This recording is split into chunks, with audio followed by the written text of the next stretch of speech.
So, hi guys, ito yung bunso namin. At ito naman yung ate ko. Ay, bunso po. So, ako pala yung magulang nila. Ako Kuya man na siya na.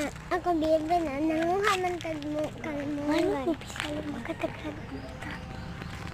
So, Nanguha na dito lang. Nanguha na kami ng malunggay. Hindi tayo manuha. So, mag-ano lang tayo dito.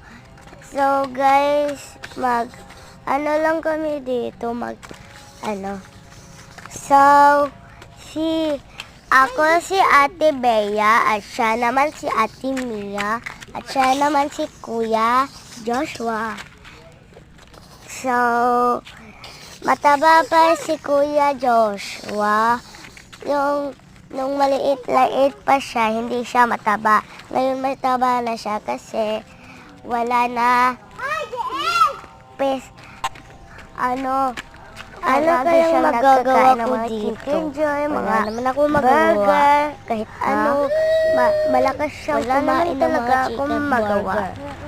Ito na ang ate ko. Wala akong magawa sa ate ko. Tara guys! Dito. Sana ninyo. Hindi ka kabalo mo Tagalog.